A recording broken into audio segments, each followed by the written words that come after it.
الحمد لله والصلاة والسلام على سيدنا محمد وعلى آله وأصحابه أجمعين.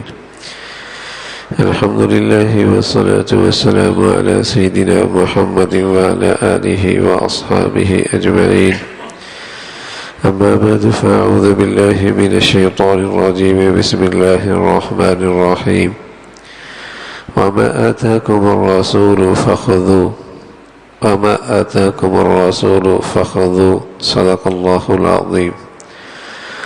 اللهم صل على سيدنا محمد النبي الأمي وعلى آله وأصحابه وسلم. اللهم صل على سيدنا محمد النبي الأمي وعلى آله وأصحابه وسلم. میرے معزز مسلمان بزرگوں، عزیز بھائیوں اور امت مسلمہ کی مقدس ماں اور بہنوں، اللہ کا پیغام ہے کہ وَآتَاكُمُ الرَّسُولُ فَخُذُوا، جو تمہیں رسول دے اسے تم لے لو۔ اللہ کا پیغام ہے کہ وَآتَاكُمُ الرَّسُولُ فَخُذُوا، جو تمہیں رسول دے اسے لے لو۔ اللہ کے حبیب صلی اللہ علیہ وسلم نے اس امت کو، انسانیت کو بہت کچھ دیا ہے، لیکن ایک ایسی چیز ہے جس کا اس ساری زندگی کا حسن اس سے وابستہ ہے، اور وہ ہے اس دنیا کے حالات اور آخرت کی حقیقی زندگی کی آگاہی اور خبر، کہ رسول اللہ صلی اللہ علیہ وسلم نے بتایا اللہم لا عیش الا عیش الاخرہ، اے اللہ زندگی تو کل کی زندگی۔ یہ دنیا کیا ہے؟ اس دنیا میں پوری راحت اور ہمیشہ کی عیش کی ہوس رکھنا بہت بڑی نادانی ہے۔ پوری راحت اور ہمیشہ کی عیش، اس کی ہوس رکھنا بہت بڑی نادانی ہے۔ کوئی کیسا ہی کیوں نہ ہو، اس کی زندگی میں ناگواریاں ضرور ہیں۔ کوئی کیسا ہی کیوں نہ ہو، اس کی زندگی میں کوئی نہ کوئی کانٹا تکلیف کا ضرور ہے۔ جوانی کے بعد بڑھاپا تو ہے ہی، صحت کے بعد بیماری تو ہے ہی، کبھی اولاد کا مسئلہ، کبھی صحت کا مسئلہ، کبھی مال کا مسئلہ، کبھی گھر کے مسائل، کبھی باہر کے مسائل۔ اس روئے زمین پر کوئی انسان ایسا نہیں گزرا جس کی زندگی میں کوئی ناگواریاں نہ آئی ہوں۔ ہر شخص کی زندگی میں کہیں نہ کہیں تکلیف کا کانٹا ہے۔ ہاں، پوری راحت، پوری عیش اللہ کے حبیب صلی اللہ علیہ وسلم نے بتایا ہے، اس کے لیے صرف ایک جہاں ہے، اللہم لا عیش الا عیش الاخرہ، جہاں پوری راحت ہوگی، پوری عیش ہوگی، جہاں تکلیف کا، دکھ کا، ناگواری کا کوئی کانٹا نہیں ہوگا۔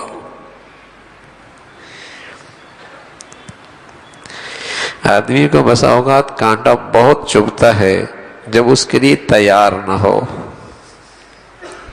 امید ہی نہیں تھی۔ جب ایسی طرف سے چوٹ لگے جہاں کبھی تصور بھی نہیں تھا تو پریشانی زیادہ ہوتی ہے۔ میرے عزیزو، اس دنیا کی حقیقت اللہ کے حبیب نے بتائی ہے، تیار رہو، یہاں ناگواریاں ہیں۔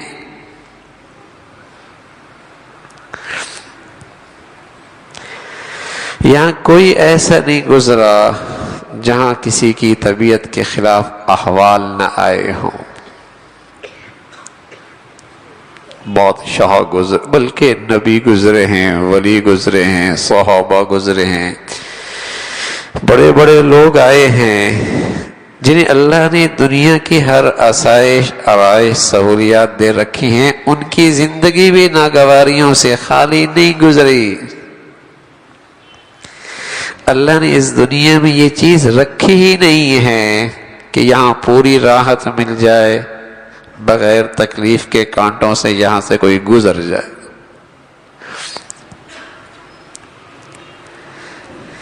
جب یہاں ناگواریاں بھی ہیں، خوشگواریاں بھی ہیں، راحت بھی ہے، تکلیف اور مصائب بھی ہیں، تو اللہ کے حبیب صلی اللہ علیہ وسلم نے اس امت کی رہنمائی فرمائی. فرمایا جب بھی کوئی تکلیف آئے، جب بھی کوئی تکلیف آئے، اب یہ قابل تحمل ہو جائے، برداشت ہو جائے، یہ تکلیف ہلکی ہو جائے، فرمایا سب سے پہلے یہ کرو کہ یوں سوچو کہ میری نالائقیاں اس سے زیادہ تھیں، اللہ نے سستا چھوڑا.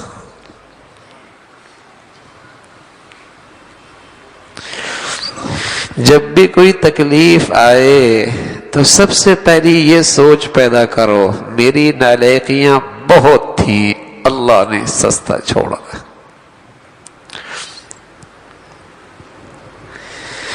ہمارے ہاں کیا ہوتا ہے، جب بھی کوئی تکلیف آتی ہے تو سب سے پہلے سوچ کیا بنتی ہے، کسی نے کچھ کر دیا ہوگا.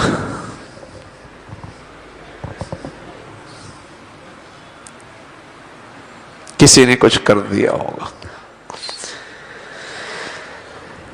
میرے عزیزو، غیبت کا دروازہ کھل جاتا ہے، بدگمانی کا دروازہ کھل جاتا ہے، پریشانیوں کا میں اور اضافہ ہونے لگتا ہے. اللہ کے پیاروں کا انداز کیا تھا؟ جب بھی کوئی حالت آئی تکلیف کی، سب سے پہلے کہاں کام کیا کہ اے اللہ میری نالائقیاں بہت، لیکن اب بھی تیرا کرم ہے. ویسا نہیں کیا جیسے جس کا میں مستحق تھا.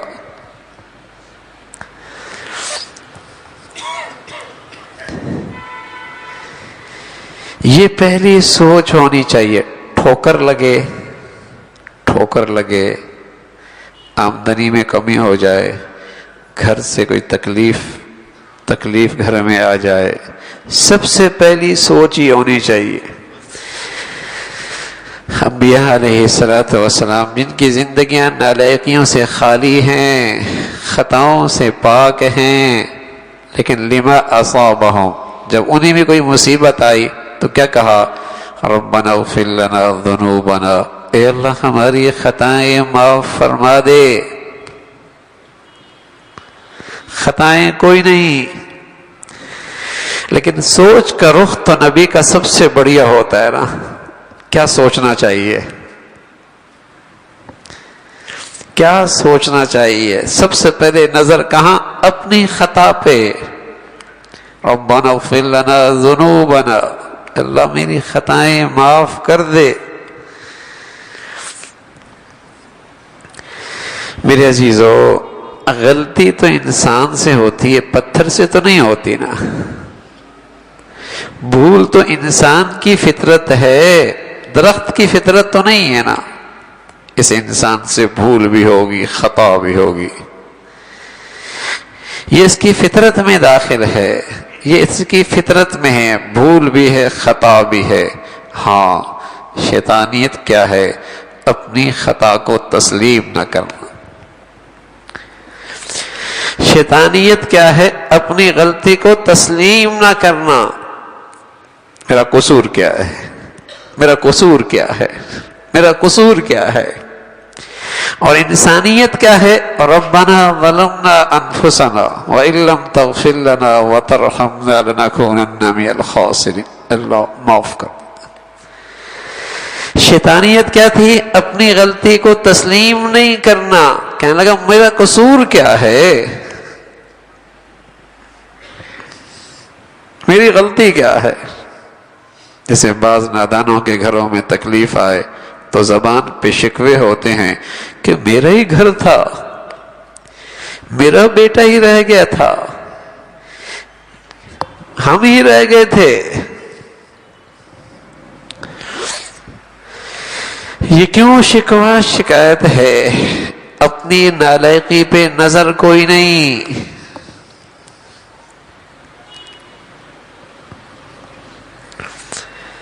جب آنکھوں کی روشنی کے سامنے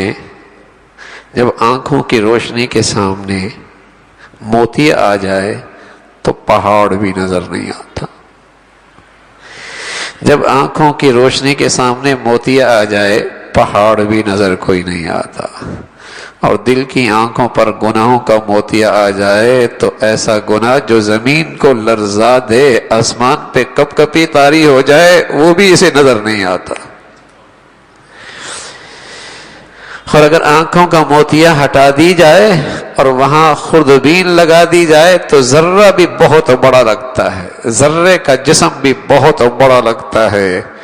اللہ سچی ندامت کے آنسو نصیب فرما دے، جو دل کے موتیوں کو صاف کر دیا کرتا ہے، تو پھر تو چھوٹی سی خطا بھی ایسی لگتی ہے کہ چین نہیں آتا جب تک کہ معافی نہ مانگ لے، پھر چین نہیں آتا۔ ایک شخص رسول اللہ صلی اللہ علیہ وسلم کی خدمت میں آیا، کہنے لگا یا رسول اللہ کیسے پتہ چلے گا کہ میرے اندر ایمان کی روشنی ہے یا نہیں؟ یوں کہیے کہ میرے دل پہ موتیا ہے یا نہیں، کیسے پتہ چلے گا؟ تو رسول اللہ صلی اللہ علیہ وسلم نے فرمایا اذا سرتک حسنتک وساءتک سیئتک فانت مومن، جب تجھے تیری نیکی خوش کر دے اور تیرا گناہ تجھے بے چین اور پریشان کر دے، سمجھ لے اللہ نے تجھے ایمان کی روشنی عطا فرما رکھی ہے۔ آنکھوں کے موتی آ جائے تو پہاڑ بھی نظر نہیں آتا، اور دل کی آنکھوں پہ گناہوں کا موتیا ہو تو زمین لرز جائے اس گناہ سے، آسمان پہ کپ کپی طاری ہو جائے، اسے پھر بھی نظر نہیں آتا۔ اور جب دل کی آنکھیں تیز ہوں، حضرت عمر رضی اللہ تعالیٰ عنہ، اللہ کے نبی صلی اللہ علیہ وسلم فرمانے لگے عمر اگر نبوت کا دروازہ کھلا ہوتا تو میرے بعد نبی تو ہوتا، لیکن وہ بند ہو گیا ہے، وہ نبوت کی عمارت مکمل ہو گئی ہے، آخری اینٹ تھی آ گئی، وہ عمارت ہی پوری ہو گئی ہے۔ لیکن کئی مرتبہ اس روئے زمین پر عمر ہے، سوچتے ہیں اللہ آسمان سے قرآن بنا کر بھیج دیتے ہیں۔ معراج کے موقع پہ رسول اللہ صلی اللہ علیہ وسلم آسمانوں پہ گئے، جنت دکھائی گئی، جنت میں اندر داخل ہو گئے، عمر کا محل ہے، جانے لگے پھر رک گئے، واپس آئے، کہا عمر ہم نے جنت میں تمہارا محل دیکھا ہے، اندر جانے لگے تھے، پھر خیال آیا عمر کو غیرت آئے گی۔ حضور علیہ السلام کا یہ کہنا تھا کہ حضرت عمر کی آنکھوں سے آنسو جاری ہو گئے، کہا یا رسول اللہ میں آپ پہ غیرت کھاؤں گا، بتائیے دل کی روشنی کا کیا عالم ہوگا، ایمان کی چمک دمک کا کیا عالم ہوگا۔ لیکن حضرت حذیفہ سے پوچھنے لگے رضی اللہ تعالیٰ عنہ، حذیفہ صرف یہ بتا دے مدینہ کے جو منافقین کے نام تیرے پاس ہیں، مجھے کسی سے کوئی سروکار نہیں ہے، کون کیسا کون منافق، مجھے کسی سے کوئی سروکار نہیں، صرف یہ بتا دے ان میں میرا نام تو نہیں۔ جب دل کی دنیا صاف ہو تو میرے عزیزو خوردبین سے زیادہ گہری نظر رکھتا ہے اپنی کمیوں پر، اور وہ بھی پہاڑوں جیسا لگتی ہے۔ کہا بس یہ بتا دے حذیفہ کہ میری تو نہیں ہے۔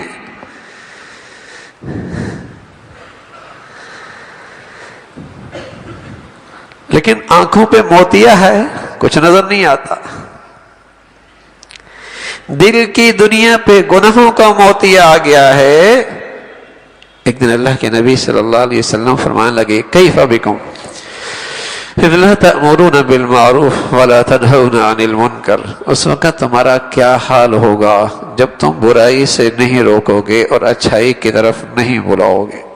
صحابہ بیٹھے ہوئے تھے رضوان اللہ علیہم اجمعین کہ اللہ کا حکم ٹوٹے مسلمان کی آنکھوں کے سامنے اور یہ برداشت کر جائے۔ کہنے لگے یا رسول اللہ ایسا بھی ہوگا؟ آپ علیہ الصلوۃ والسلام فرمانے لگے نعم اشد منہ، معاملہ اس سے بھی آگے کا ہوگا۔ پھر کہنے لگے کیف بکم، اس وقت تمہارا کیا حال ہوگا؟ اذ تأمرون بالمنکر وتنہون عن المعروف، جب تم برائی کی طرف بلاؤ گے اور نیکی کے راستے میں تم رکاوٹ بن جاؤ گے۔ باپ بیٹے کی نیکی کے سامنے رکاوٹ ہے، ماں بیٹی کی نیکی کے سامنے رکاوٹ ہے، خاندان اس کے راستے میں نیکی کے راستے میں رکاوٹ ہے۔ کیسا مسلمان آیا ہے کہنے لگا یا رسول اللہ ایسا بھی ہوگا کہ مسلمان نیکی کے راستے میں رکاوٹ بن جائے اور برائی کی طرف خود بلائے؟ فرمایا نعم اشد منہ، معاملہ اس سے بھی آگے کا ہوگا۔ پھر فرمایا کیف بکم، اس وقت تمہارا کیا حال ہوگا؟ اذ رأیتم المنکر المعروف والمعروف المنکر، جب برائی تمہارے نظروں میں اچھائی ہو جائے گی اور اچھائی تمہارے نظروں میں برائی ہو جائے گی، اچھا برا ہو جائے گا، برا اچھا ہو جائے گا۔ ان کی تو پاؤں تلے سے زمین نکلنے لگی، کہنے لگے یا رسول اللہ ایسا بھی ہوگا، اس لیے کہ یہ وہ بے دینی کی سطح ہے کہ پھر توبہ کی توفیق بھی سلب ہو جاتی ہے، ایمان بھی اندر سے نکل جایا کرتا ہے۔ اس لیے کہ ایسے موقع پہ کوئی کسی کو سمجھائے تو وہ کوئی اسے خیر خواہ نہیں سمجھتا، بدخواہ سمجھتا ہے، کیونکہ اس کی نظر میں وہ برائی نہیں، وہ اسے خیر خواہ نہیں سمجھتا، بدخواہ سمجھتا ہے۔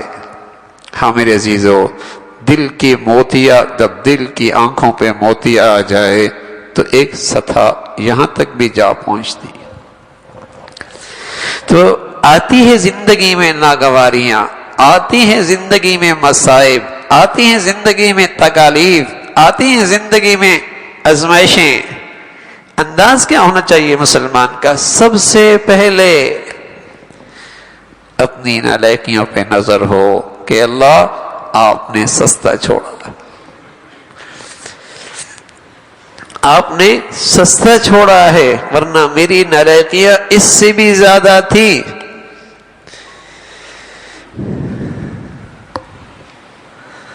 اگر یہ ہو تو بتاؤ وہ تکلیف ہلکی ہوگی نہیں ہوگی؟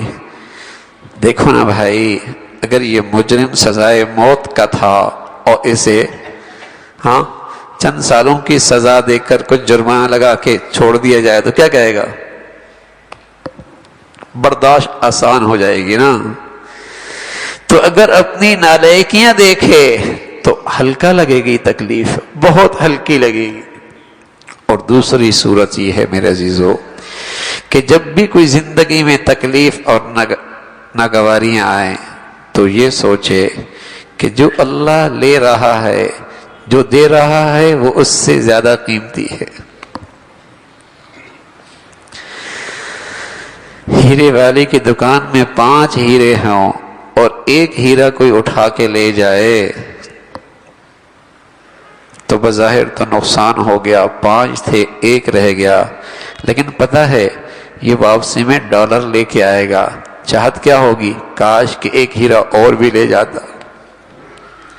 کیوں بھائی؟ پتہ ہے ہیرا ضرور لے کے گیا ہے، لیکن لوٹائے گا کیا؟ اس سے زیادہ قیمتی چیز لوٹائے گا۔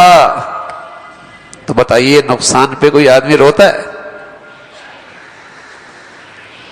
اگر تکلیف آئے، آزمائش آئے، کوئی ناگواری آئے تو پھر یہ خیال آ جائے کہ اللہ اس پہ جو اجر دے گا وہ اس تکلیف سے بڑھیا ہے، پھر ڈپریشن میں نہیں جائے گا، پھر ٹینشن میں نہیں رہے گا، پھر خودکشی نہیں کرے گا، پھر ڈپریس نہیں ہوگا، پھر راتوں کی نیند کے لیے گولیاں نہیں کھانی ہوں گی۔ ہاں، جب یہی کوئی نہیں پتا کون لے گیا ہیرا تو پھر رات کی نیند اڑ جائے گی۔ اگر ہیرا کوئی ایسا شخص اٹھا کے لے جائے جس کے بارے میں کوئی اتا پتا کوئی نہیں، پھر رات کی نیندیں اڑیں گی، پھر سکون ختم ہوگا۔ اور اگر یہ پتا ہے جو لے کر گیا ہے واپس $، لے کے آئے گا، دنانیر لے کے آئے گا۔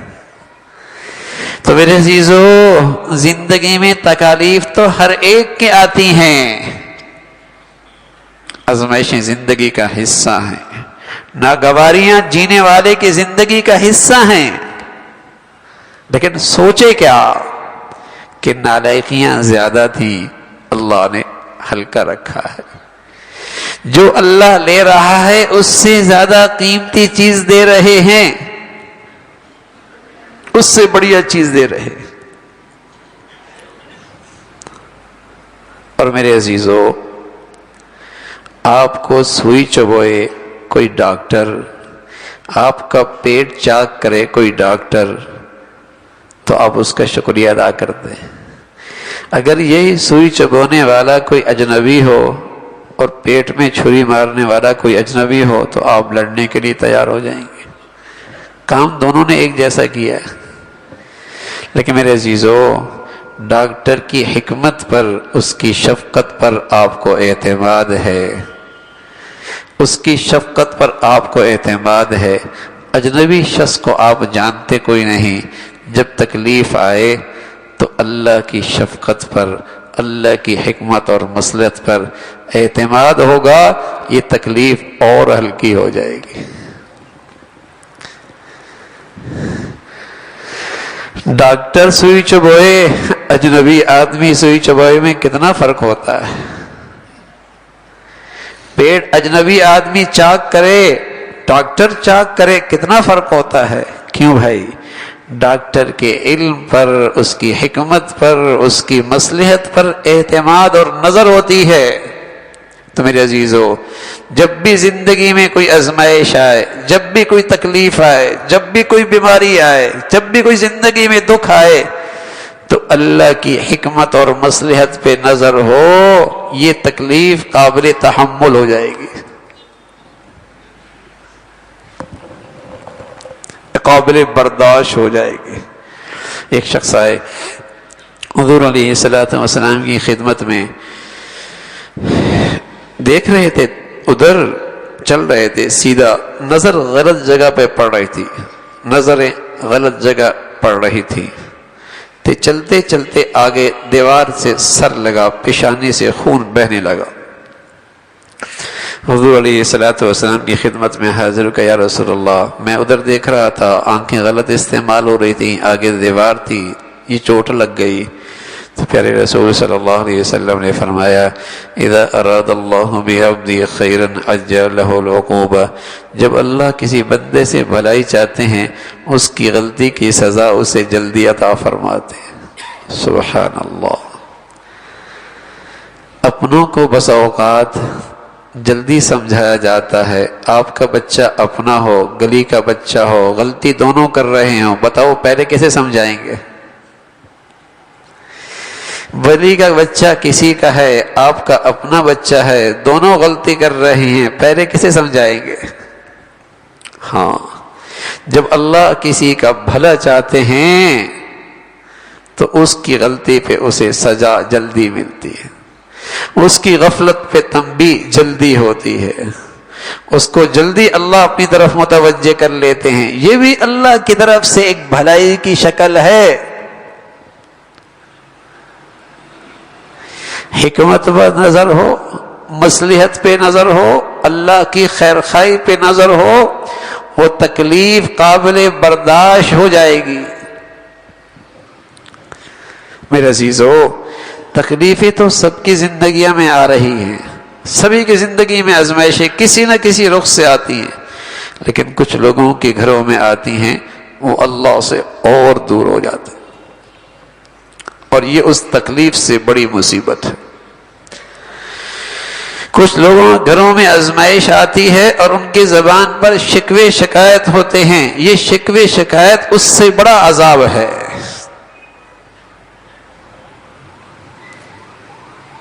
کچھ لوگوں کی زندگیوں میں تکلیف آتی ہے، وہ اللہ کی رحمت سے مایوس ہو جاتے ہیں، یہ مایوسی اس تکلیف سے بڑی مصیبت ہے۔ کچھ لوگوں کے گھروں میں بیماریاں آتی ہیں، وہ غلط رخ پہ چل پڑتے ہیں، غلط رخ پہ چل پڑتے ہیں، یہ مصیبت اس بیماری سے بڑی مصیبت ہے۔ تکلیف آئی، سب سے پہلے سوچ یہ ہو میری نالائقیاں زیادہ تھیں، کوئی نقصان ہو جائے، تصور ہو جو اللہ نے دیا ہے لینے سے زیادہ قیمتی ہے، بھائی یہ میرے اختیار میں تو تکلیف نہیں تھی، اور سچ یہ ہے کہ میرے اختیار سے یہ تکلیف جائے گی بھی نہیں، میں تدبیر کر سکتا ہوں، میں تدبیر کر سکتا ہوں، دوا استعمال کر سکتا ہوں، اس مصیبت کی ازالے کے لیے منصوبہ بندی کر سکتا ہوں، لیکن تکلیف ہٹ جائے یہ میرے بس میں نہیں۔ الا لہ الحکم، اکیلے اللہ کا فیصلہ چلتا ہے۔ واللہ یحکم لا معقب لحکمہ، ساری دنیا اکٹھی ہو جائے اور مصیبت نہ چاہے کوئی نہیں مصیبت سے بچا سکتا۔ وَإِن يَمْسَسْكَ اللَّهُ بِضُرٍّ فَلَا كَاشِفَ لَهُ، جب مصیبت آ جائے تو ساری دنیا میں مل جائے مجھے نجات نہیں دے سکتی۔ وَإِن يُرِدْكَ بِخَيْرٍ فَلَا رَادَّ لِفَضْلِهِ، اور جب اللہ دینا چاہے تو کون مصیبت میں مبتلا کر سکتا؟ ما یفتح اللہ للناس من رحمہ فلا ممسک لہا، جس کے لیے رحمتوں کے دروازے اللہ کھول دیں، ساری دنیا کے عامل حاسد شریر اکٹھے ہو جائیں، نہیں بند کر سکتا، کوئی نہیں بند کر سکتا۔ جو ہے الا لہ الحکم، ایک اکیلے اللہ کے فیصلے سے ہے۔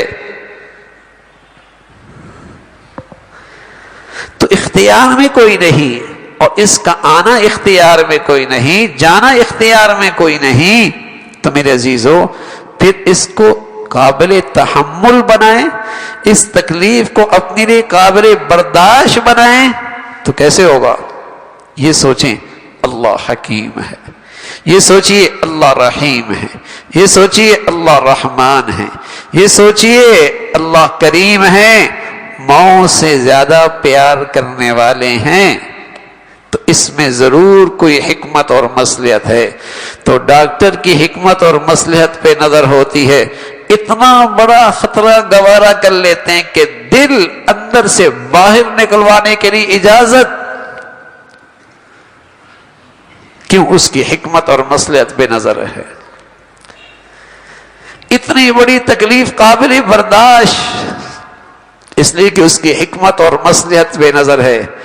جب مسلمان کی اللہ کی حکمت اور مصلحت پہ نظر ہوتی ہے پھر اس کے لیے تکلیف قابل برداشت ہو جاتی ہے۔ بچہ بول سے کھیل رہا ہو، بچہ بول سے کھیل رہا ہو، اماں پکڑے اور اس کے میلے کپڑے اتار کر نئے کپڑے پہنانا چاہے تو بچہ چیخنے لگتا ہے، چیخنے لگتا ہے، چلانے لگتا ہے، بول میری ادھر جا رہی ہے، اماں اس کے میلے کپڑے اتار کے نئے کپڑے پہنا رہی ہوتی ہے، بظاہر تو وہ رو رہا ہوتا ہے، لیکن اماں کی شفقت کو یہ میل برداشت نہیں ہے، اسے صاف کپڑے پہنانا چاہتی ہے۔ تو میرے عزیزو بندہ ہے نا، اس کے سامنے تو اپنی خواہشات چلتی پھرتی نظر آتی ہیں، لیکن اللہ اللہ ہے، اپنے بندوں سے پیار کرتا ہے، اس کا میلا گدلا جسم کو صاف کپڑے پہنانا چاہتے ہیں، اس کی آنکھوں سے بس اوقات آنسو بھی جاری ہوتے ہیں، لیکن یہ اللہ ہیں جو ماؤں سے زیادہ پیار کرنے والے ہیں۔ وہ تو ماؤں سے زیادہ پیار کرنے والے ہیں، اس کے میلے کپڑے اتارے، اسے صاف کپڑے پہنائے، چمک گیا، چمک گیا۔ بس اوقات آدمی ازمائش کی گھاٹیوں سے، تکلیف کی گھاٹیوں سے باہر یوں نکلتا ہے جیسے سونے پر سارا میل کچیل اس بھٹی میں نکل جاتا ہے، کھڑا کر کے باہر نکالا جاتا ہے نا، کھڑا کر کے۔ اسی طرح اس کا ایمان ایسی چمکنے لگتا ہے، یہ امتحان ہوتا ہے اس کے ایمان کا، یہ امتحان ہوتا ہے اس کے ایمان کا۔ ازمائش، تکلیف، بیماریاں، دکھ بیٹوں میں، بیٹیوں میں۔ اللہ کے نبی ہیں، اللہ نے ایک بیٹا دیا، اللہ کی شان، اس کا انتقال ہو گیا، دوسرا دیا، اس کا انتقال ہو گیا، تیسرا دیا، اس کا بھی انتقال ہو گیا۔ بتائیے جتنا دکھ ملنے کے بعد جانے پہ ہوتا ہے، نہ ہونے پر اتنی تکلیف نہیں ہوتی، لیکن ظاہر ہے اس دکھ پر جو اللہ اجر دیتا ہے وہ بغیر ان بچوں کے تو نہیں مل سکتا تھا نا۔ اللہ کو پتا ہے اس نبی کا بیٹا جوان کوئی نہیں ہونا۔ ما کان محمد ابا احد من رجالکم، کسی مرد کا اللہ کے نبی باپ نہیں ہے۔ ایک بیٹا، اس کو دل میں اس نے جگہ پائی، دوسرا بیٹا اس نے کچھ دل میں جگہ پائی، تیسرا بیٹا اس نے جگہ پائی، وہ بھی جدا، وہ بھی جدا، وہ بھی جدا۔ اور صرف یہ نہیں، بلکہ 3-4 بیٹیاں، ایک بھی آنکھوں کے سامنے رخصت ہو گئی، دوسری بھی رخصت ہو گئی، تیسری بھی رخصت ہو گئی، آخر میں صرف فاطمہ رہ گئی۔ غم کس کو نہیں ہوتا اولاد کا۔ ایک دن فاطمہ رضی اللہ تعالیٰ بیٹھی ہوئی، حضور علیہ السلام بھی ہیں، کان میں کچھ فاطمہ سے کہا تو فاطمہ رونے لگی، پھر کان میں کچھ کہا، پھر ہنسنے لگی۔ حضرت عائشہ بیٹھی تھیں رضی اللہ تعالیٰ عنہ، فاطمہ اتنے جلدی ہنستا روتا میں نے کبھی کسی کو نہیں دیکھا، بتا تیرے ابا نے تجھے کیا کہا ہے؟ فرمایا یہ تو ابا کی امانت ہے، میں کیسے بتا دوں۔ حضور علیہ السلام دنیا سے تشریف لے گئے، حضرت عائشہ نے کہا اب تو بتا دو۔ فرمایا ابا نے کہا تھا کہ شاید آئندہ رمضان میں تمہاری سے میری ملاقات نہ ہو، تو میں رونے لگ گئی۔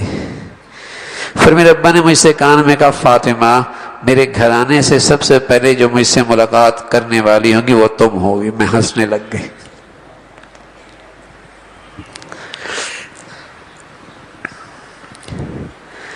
تو آزمائش پہ اللہ جو دیتا ہے بس اوقات کسی عبادت پہ وہ نہیں دیتا۔ عمران ابن حسین رضی اللہ تعالیٰ 33 سال تک بسترے پہ پڑے رہے، کھلایا پلایا پہنایا سلایا اسی بسترے پہ، سیدھے لیٹے، دائیں کروٹ نہ بائیں کروٹ، 33 سال۔ آنے والا چہرہ دیکھتا، اطمینان، سکون، مطمئن۔ سبحان اللہ، کہنے والے کہتے عمران اتنے مطمئن تو صحت مند نہیں ہیں جتنا اللہ نے تجھے اطمینان کی دولت اس آزمائش کی گھڑی میں دے رکھی ہے۔ فرمایا میں اللہ کے فیصلے پہ، حکمت پہ راضی ہوں۔ تو یوں لگا جیسے آخرت کے سارے دروازے آگے سے آنکھوں سے ہٹ چکے ہیں۔ اللہم لا عیش الا عیش الآخرہ، اللہ زندگی تو کل کی زندگی ہے، یا تو ملی جلی زندگی ہے، راحت بھی ہے، تکلیف بھی ہے، صحت بھی ہے، بیماری بھی ہے، جوانی بھی ہے، بڑھاپا بھی ہے، خوشحالی بھی ہے، اور اس خوشحالی کے ساتھ کچھ تکلیف کے کانٹے بھی ہیں۔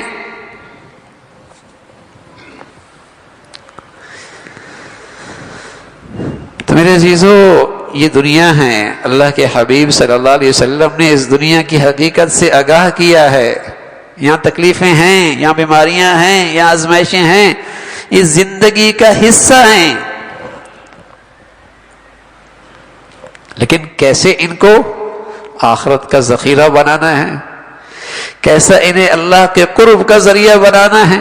کوئی بھی تکلیف، آزمائش، بیماری، دکھ، کوئی بھی تنگ دستی، کوئی بھی فقر، کوئی بھی آمدنی کی کمی اگر آدمی کو اللہ کے قریب کر دے، یہ 100% اللہ کی طرف سے اس پر رحمت اور شفقت۔ کوئی بھی تکلیف، کوئی بھی بیماری، کوئی بھی آزمائش، کوئی بھی تنگ دستی، کوئی بھی فقر جو اسے اللہ کے قریب کر دے اور اس کی آنکھیں اپنی خطاؤں پہ کھل جائیں، اس پر ندامت، شرمندگی مل جائے، یہ 100% اللہ کی طرف سے رحمت ہے۔ زحمت اور تکلیف عذاب کا کوڑا، تکلیف عذاب کا کوڑا، بیماری عذاب کا کوڑا، آزمائش عذاب کا کوڑا، یہ اس وقت بنتا ہے جب ان گھڑیوں میں یہ اپنے اللہ کو اور بھول جائے، جب اسے فراموش کر دے، جب اس سے اور دور نکل جائے، جب زبان پہ شکوے شکایت شروع ہو جائے، اللہ کی رحمت سے مایوس ہو جائے، یہ عذاب کا ٹکڑا ہے۔ لَنُذِيقَهُم مِّنَ الْعَذَابِ الْأَدْنَىٰ، چھوٹا عذاب پہلے دیتے ہیں، وَلَعَذَابُ الْآخِرَةِ أَكْبَرُ، کل کا عذاب بہت بڑا ہے۔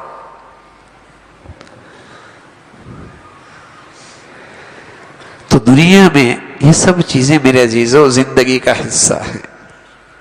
بہت خوش نصیب آدمی ہیں وہ جو اپنی زندگی کی دونوں حالت میں اپنی آخرت کی زندگی کی کمائی کرتا ہے۔ بہت خوش نصیب، دور اندیش آدمی ہیں۔ ادھر اللہ کے نبی صلی اللہ علیہ وسلم فرمانے لگے عجبا لامر المؤمن، اذا اصابه سراء شکر فکان خیر اللہ وان اصابه ضراء صبر فکان خیر اللہ. ایمان والے کی تو عجیب ہی حالت ہے، عجیب حالت ہے ایمان والے کی.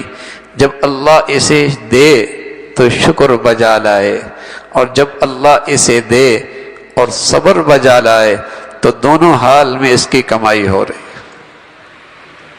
میرے عزیزو، ان آزمائشوں کی برکت سے، ان تکالیف کی برکت سے، ان تکالیف کی برکت سے آدمی میں جو غرور ہوتا ہے، آدمی میں جو تکبر ہوتا ہے، آدمی میں جو غرور ہوتا ہے، آدمی میں جو تکبر ہوتا ہے، جو کفر کی بنیاد بنتا ہے، اس کی وجہ سے آدمی کو اپنے اوقات کا پتہ لگتا ہے، اور غرور اور تکبر کا مادہ ختم ہونے لگتا ہے.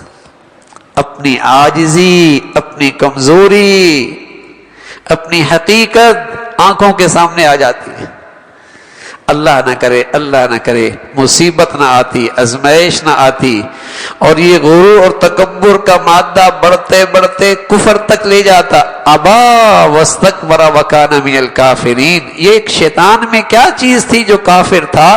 تکبر تھا. تکبر تھا. تکبر، یہ تکبر حیثیت سے بھی آتا ہے، اقتدار سے بھی آتا ہے، منصبوں سے بھی آتا ہے، حسن سے بھی آتا ہے، دولت سے بھی آتا ہے، اختیارات سے بھی آتا ہے. ہاں، یہ تکبر، غرور.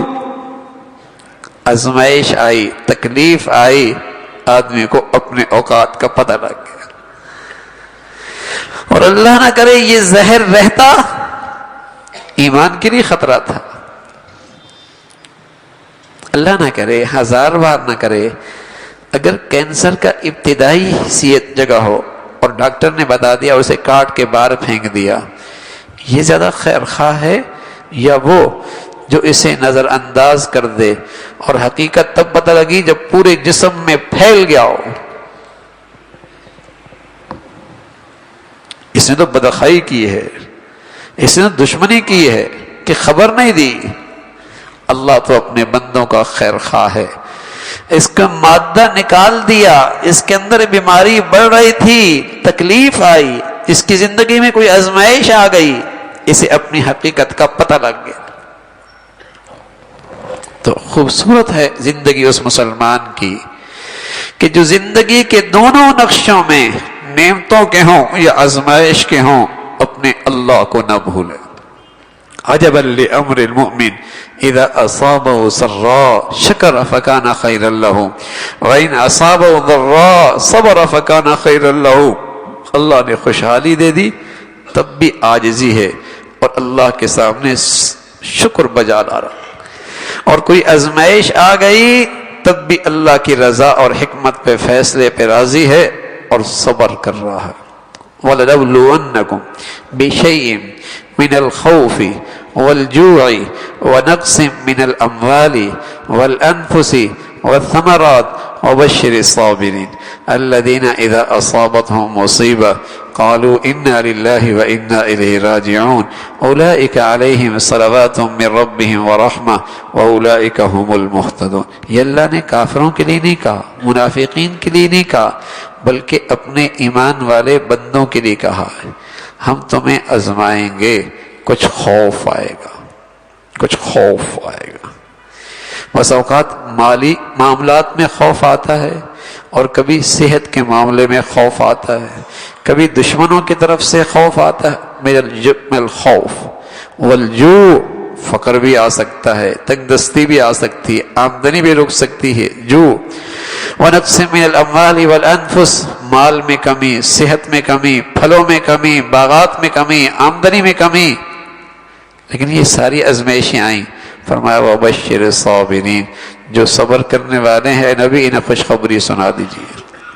جو یوں کہتے ہیں انا للہ و انا الیہ راجعون، انا للہ، اے اللہ ہم تیرے ہی تو ہیں، آپ کو حق ہے جیسے چاہیں آپ تصرف کریں. ہمارا جسم بھی آپ کا، ہمارا مال بھی آپ کا، ہماری عزت بھی آپ کی، ہماری اولاد بھی آپ کی. اے اللہ آپ کو حق ہے جیسے چاہیں اس میں تصرف کریں. انا للہ، ہاں وَإِنَّا إِلَيْهِ رَاجِعُونَ، ہم آپ کے پاس آ رہے ہیں اور اپنے اس صبر کا آپ سے بدلہ اور انعام لے لیں گے، انعام لے لیں گے۔ اِنَّا لِلَّهِ وَإِنَّا إِلَيْهِ رَاجِعُونَ۔ حضرت عائشہ رضی اللہ تعالیٰ بیٹھی ہوئی، حضور علیہ السلام بھی ہیں، چراغ بجھ گیا، حضور نے فوراً فرمایا اِنَّا لِلَّهِ وَإِنَّا إِلَيْهِ رَاجِعُونَ۔ حضرت عائشہ فرمانے یا رسول اللہ اس پر بھی آپ اِنَّا لِلَّهِ پڑھ رہے ہیں؟ فرمایا عائشہ کوئی بھی ایمان والے کیا ناگواری پیش آئے اور اس پر یہ پڑھے، اللہ اس کو اس سے بہتر بدلہ عطا فرماتے ہیں۔ یہ بھی تکلیف کی چیز ہے نا، یہ بھی تکلیف کی ناگواری ہے، آپ کی چراغ بجھ گیا، روشنی ختم ہو گئی، اِنَّا لِلَّهِ وَإِنَّا إِلَيْهِ رَاجِعُونَ۔ حضرت ام سلمہ رضی اللہ تعالیٰ عنہ، جب ان کے شوہر ابو سلمہ کا انتقال ہوا، انہوں نے سن رکھا تھا حضور علیہ السلام کا ارشاد کہ جو اللہ کے فیصلے کو سامنے رکھ کے صبر کرے گا، اللہ بس اوقات اسے دنیا میں اس سے بہتر چیز نصیب فرما دیں گے، ورنہ کل تو اللہ دیں گی صحیح۔ تو شوہر کا انتقال ہوا، دل بڑا دکھی تھا، دل بڑا دکھی تھا، لیکن حضور علیہ السلام کا یہ ارشاد تسلی دے رہا تھا کہ صبر کرو گے اللہ تمہیں اس سے بہتر چیز عطا فرمائیں گی۔ حضرت ام سلمہ فرمانے لگی شوہر چلے گئے، دل بہت تکلیف میں تھا، لیکن حضور کا یہ ارشاد مجھے تسلی دیتا۔ لیکن پھر خیال آتا ابو سلمہ سے اچھا شوہر بھی دنیا میں کوئی ہو سکتا ہے، پھر خیال آتا ابو سلمہ سے کوئی اچھا شوہر بھی دنیا میں ہو سکتا ہے، لیکن میرا دل مان رہا تھا اللہ کے نبی کا کہا سچا ہے، اللہ کے نبی کا کہا سچا ہے۔ میں آپ کے ارشاد کو سوچ سوچ کے دل کو تسلی دے رہی تھی۔ کچھ ہی عرصہ گزرا، حضور علیہ السلام کی طرف سے نکاح کا پیغام آ گیا۔ ہاں میرے عزیزو، تو اللہ دنیا میں یا آخرت میں اس تکلیف پر اس سے بہتر چیز دینے والے ہیں، اور اس آزمائش پر اس سے بہتر چیز دینے والے ہیں۔ اس سے بڑی تسلی ہوتی ہے، بڑا حوصلہ ملتا ہے۔ اس لیے کفر کے ماحول میں، کفار کے معاشرے میں نفسیاتی مریض زیادہ ہے، خودکشیاں زیادہ ہیں، اس لیے کہ ان کے پاس کوئی امید کی چیز کوئی نہیں، امید کی چیز کوئی نہیں۔ اور سبحان اللہ، مسلمان پر آزمائشوں کے پہاڑ بھی ٹوٹ جائیں پھر بھی یہ ایسا ہوتا ہے جیسے اس پر کچھ ہوا ہی نہیں۔ کیوں؟ اس کا ایک ایمان ہے، اللہ اس پہ بہت بڑی دولت دے گا، اللہ اس پر بہت بڑی دولت دے گا۔ اس کا ایک ایمان ہے، میرا اللہ جو کچھ میرے ساتھ کر رہا ہے، ماؤں سے زیادہ پیار اور شفقت کرنے والا ہے، اس میں حکمت اور مصلحت ہی ہوگی۔ مایوس نہیں ہوتا، نفسیاتی مریض نہیں بنتا، خودکشی کے لیے نہیں تیار ہو جاتا۔ اللہ ہے، پھر اللہ ہے۔ تو میرے عزیزو، کون سا گھر ہے، کون سی زندگی ہے، کیا غریب کی جھونپڑی، کیا امیر کا محل، اس آزمائش نے تو سبھی کے گھر میں ڈیرے ڈالی ہوئی ہیں۔ یہ تکلیفیں، بیماریاں تو قدم قدم پہ ہیں، ہر جگہ ہیں، لیکن سبحان اللہ بہت خوش نصیب ہے وہ مسلمان جو دونوں حالتوں میں اپنی آخرت کی کھیتی سنوار رہا۔ جیسے ہماری دنیا کے لحاظ سے کچھ سیزن لگتے ہیں نا، سیزن جہاں تھوڑے وقت میں زیادہ کمائی ہوتی ہے، تھوڑے وقت میں زیادہ کماتی ہوتی۔ سچ بتاؤں، مسلمان جب آزمائش میں ہوتا ہے اور اللہ کے اور قریب ہو رہا ہوتا ہے تو یہ نیکیوں کا اس کا سیزن کا موسم ہوتا ہے کہ اس پہ اللہ اسے وہ دیتا ہے جو صحت میں کر رہا تھا لیکن نہیں کر پا رہا، اللہ ان نیکیوں کا اجر بھی دیتا ہے، اور اس آزمائش کا اجر اس سے اور اوپر مل رہا ہوتا ہے۔ یہ اس کا سیزن کا موسم ہوتا ہے کہ اللہ کے اور قریب ہو رہا ہے، اللہ کے اور قریب ہو رہا ہے۔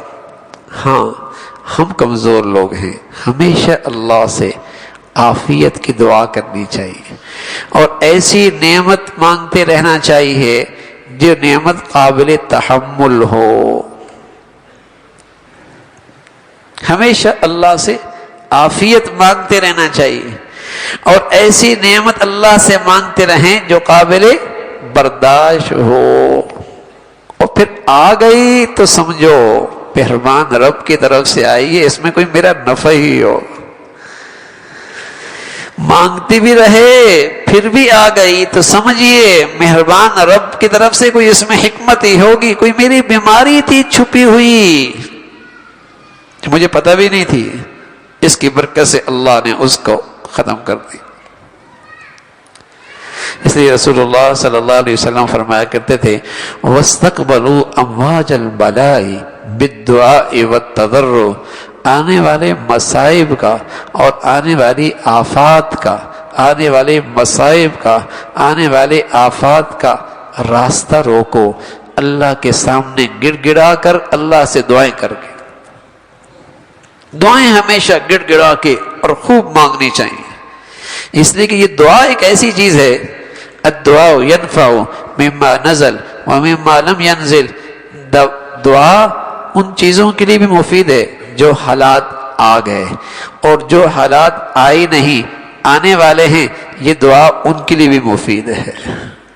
اور کوئی چیز تقدیر کو نہیں ٹال سکتی سوائے دعا کے، لا يرد القدر الا بالدعاء، تقدیر کو کوئی چیز نہیں ٹال سکتی سوائے دعا کے۔ اچھا ہم بھی بڑے ہیں، شیطان بعض اوقات مایوس کرنے لگتا ہے، تو بڑا گناہگار ہے، تیری دعا کہاں قبول ہوگی؟ نہ میرے عزیزو، امن یجیب المضطر اذا دعا، جو بھی تڑپ کے دعا کرے گا اس کی دعا ضرور قبول ہوگی، یہ تو اللہ نے کہا ہے۔ ہارون بیت اللہ کا طواف کر، یہ یوسف، حجاج بن یوسف بیت اللہ کا طواف کر رہا تھا، اور اس کا ظلم بڑا مشہور تھا، ایک آنکھ سے بینائی ایک شخص کی کم جاتی رہی، وہ دعا کر رہا تھا اے اللہ بینائی دے دے، بینائی دے دے، بینائی دے دے۔ حجاج نے اس کی دعا سن لی اور اس کی وہ کاہلی اور سستی اور بیچ سے کہیں کہ بے توجہ کے الفاظ بھی سن لیے۔ حجاج کہنے لگا اگر طواف مکمل ہونے سے پہلے تیری بینائی واپس نہ آئی تو سر قلم کر دوں۔ اچھا وہ جو کہتا تھا کر بھی دیتا تھا۔ اب جو اس نے مانگا ہے، پہلے تو مسئلہ بینائی کا تھا، اب تو مسئلہ جان کا ہے، جان کا ہے۔ طواف نہیں مکمل ہوا، اس کی بینائی واپس آ گئی۔ حجاج کہنے لگا جیسے تو پہلے مانگ رہا تھا ساری زندگی بھی مانگتا رہتا، کچھ نہیں ملنا تھا۔ اب من یجیب المضطر اذا دعا، دعا کے قبولیت کے لیے تو تڑپ چاہیے، تڑپ، اندر کی بے چینی چاہیے، بے چینی، اندر کی توجہ چاہیے، توجہ۔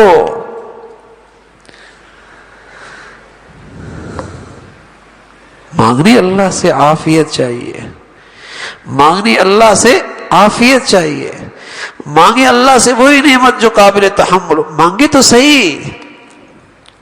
ہم کھاتے بھی خود ہیں، پیتے بھی خود ہیں، پہنتے بھی خود ہیں، استخارہ کہتے ہیں کسی اور سے کرا لیں گے۔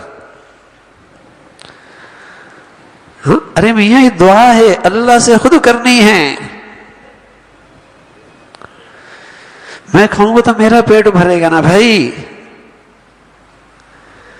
ایسی خود مانگوں گا تب اللہ سے تعلق بنے گا نا۔ تو اللہ سے مانگنے کی عادت ہو، ہمیشہ عافیت مانگے آگے سے۔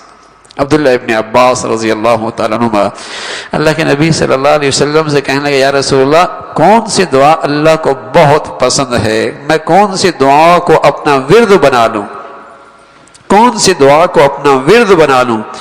تو پیارے رسول صلی اللہ علیہ وسلم نے فرمایا یہ دعا کیا کرو، اللہم انی اسألک العفو والعافیت فی الدنیا والآخرہ، اے اللہ معافی کی درخواست ہے اور دنیا آخرت میں مجھے عافیت نصیب فرما دے۔ ہاں میرے عزیزو، اس میں بھی ایک بہت بنیادی نکتہ ہے، عافیت سے پہلے معافی مانگ لو تاکہ اللہ کے دوستوں میں تو شامل ہو جاؤ۔ کام دشمنوں والوں کرو اور مدد دوستوں والی مانگو، یہ تو ظلم ہے نا۔ کام اللہ کے دشمنوں والے کرو اور فریاد دوستوں والی نہ، اللہم انی اسألک العفو، اے اللہ معاف فرما دے۔ پہلے معافی اور پھر عافیت. اے اللہ دنیا آخرت میں عافیت نصیب فرما. اور بھائی عافیت مل گئی تو جہان مل گیا، دونوں جہاں مل گئے. تو اللہ رب العزت بھائی ہمیں دین کی صحیح سمجھ نصیب فرما دے، ہم سب کو عافیت والی زندگی عطا فرمائے. وآخر دعوانا الحمدللہ رب العالمین. اللہم لک الحمد کلہ ولک الشکر کلہ. اللہم لک الحمد کلہ ولک الشکر کلہ. اللہم اعنا علی ذکرک و شکرک و حسن عبادتک. اللہم اعنا علی ذکرک و شکرک و حسن عبادتک. اے اللہ جو کچھ کہا سنا عمل کی توفیق نصیب فرما.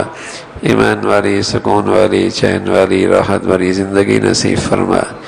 اے اللہ اپنا تعلق نصیب فرما، اپنی سچی محبت نصیب فرما. پیارے حبیب صلی اللہ علیہ وسلم کی سچی محبت، عظمت زندگی عطا فرما. حادثات، سانحات، موذی اور دیرپا بیماریوں سے محفوظ فرما. اے اللہ ہسپتالوں کی زندگی سے محفوظ فرما. مولا کریم ہم اپنے گھروں کا ماحول دین کے مطابق ڈھالنے کی ہمت نصیب فرما. اپنے بچے بچیوں کی تعلیم اور تربیت کے صحیح فیصلے کی توفیق نصیب فرما. اے اللہ اپنی غمی خوشیوں میں اپنے نبی کے طور طریقے زندہ کرنے کی توفیق نصیب فرما. ریا سے، نام و نمود سے، غرور سے، تکبر کی گندگیوں سے محفوظ فرما. اے اللہ عاجزی، انکساری، تواضع نصیب فرما.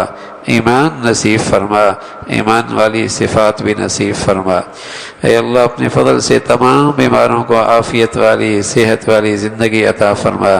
جن ساتھیوں نے، جن بھائیوں نے دعاؤں کی درخواست کی ہے، اے اللہ اپنے فضل سے ان سب کو صحت کاملہ، شفاء عاجلہ نصیب فرما.